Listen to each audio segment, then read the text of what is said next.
Over the years, I've been really surprised at how many examples of failures of leadership there are throughout the world, not just Canada, the United States and Europe and elsewhere. And it's always intrigued me that the focus on that never occurred until the financial crisis of 2008. At that point, business schools started to wonder, what's going on? What are we teaching our graduates to do? How effective is their decision making if this is what it leads to? And I remember at the time they did a study and they interviewed hundreds, if not thousands, of CEOs around the world, and primarily in Canada initially, but around the world. And I participated in some of those studies, and they were very interesting in how insightful the comments were from the CEOs that were participating, and in fact how they were very critical of leaders that demonstrated the failures that resulted in the financial crisis. The conclusion that they came to in their book that they published was that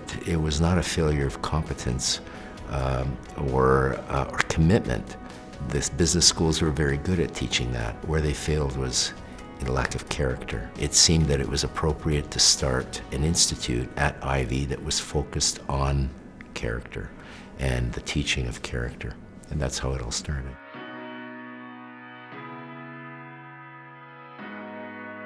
The objective of the Institute was to conduct fundamental work and into understanding what character is, what it was, the definition of character and the various dimensions of character, to understand them and how they can contribute to great leadership and why they are important in leadership.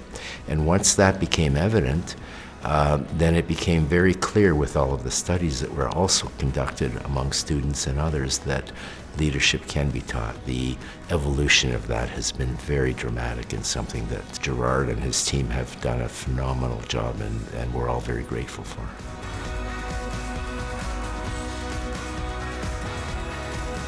I think it was really important for the Institute to host the event. As an Institute, we feel very passionate about the importance of leader character in leadership.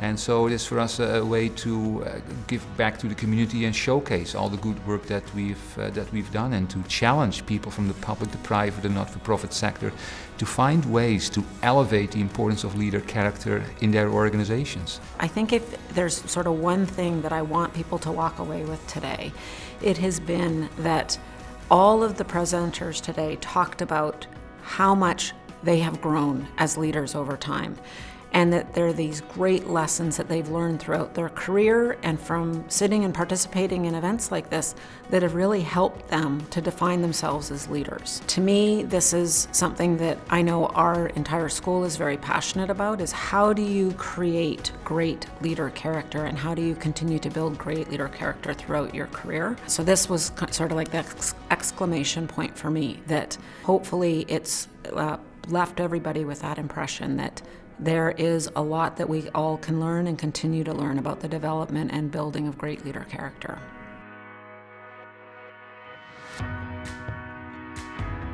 It is incredibly important to have this language, to have a shared language. It was quite a challenge to actually raise the importance of leader character in organizations for a number of reasons. First of all, people really didn't understand what character was when we started this conversation. And this subjectivity around leader character has always been a very persistent problem. Second, people realize maybe what character is, what it looks like, but there was no language that was acceptable to practicing managers in organizations in the public, private and not-for-profit sectors. And so if you want to go from thinking about leader character to actually do something about it, then you need a framework, you need a language, you need a vocabulary that people can relate to. And I think, if people ask me, so what is the greatest research achievement or the thought leadership piece? It would be that character framework, those 11 dimensions, the supporting behaviors, that provided a roadmap, a guideline, and the right language with which to address leader character in the workplace.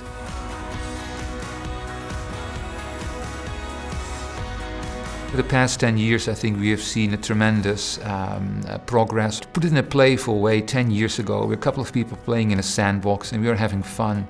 And I think through the support from our donors, financially and other ways, We have professionalized what it is that we do. We're now a full-fledged institute. We have a leader council and a tremendous group of people that provide support. We've been successful in generating funds for research. We have the ability to attract postdoctoral students, to come up with great events in the undergraduate and MBA programs, to weave character into the curriculum, to design great teaching materials, both for the Ivey School and other educational institutions.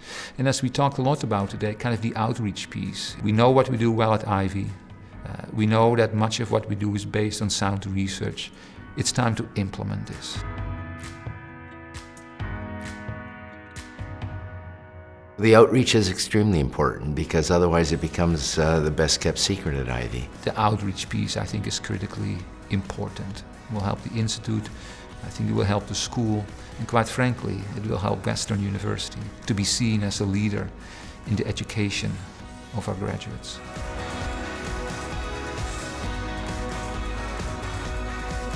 In business today, things are changing so fast. We've got such a dynamic business environment and we're getting hit with disruptions in all different parts of our organization. It would be really interesting to dive into, from a leader character perspective, how do you lead in an environment where you have to be in a mode of constant change and constant significant change?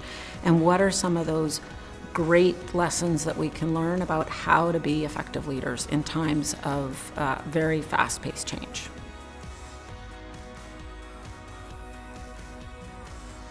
Well, there are many things that I think we should all be very proud of. The most, I think, one of the more important components is that it has now given Ivey and other business schools that choose to adopt it the tools to create better graduates, better leaders of the future for our communities, for our businesses, all of our organizations, for Canada, for the rest of the world. I mean, we need better leaders that are character-based. What I find really gratifying, many of the Ivey professors are now being invited to speak as guest lecturers at other business schools around the world and at other organizations, from programs like law and engineering and computer science and medicine and the list goes on. And so it's spreading and it's taken on a life of its own, and I think the next 10 years will be very exciting.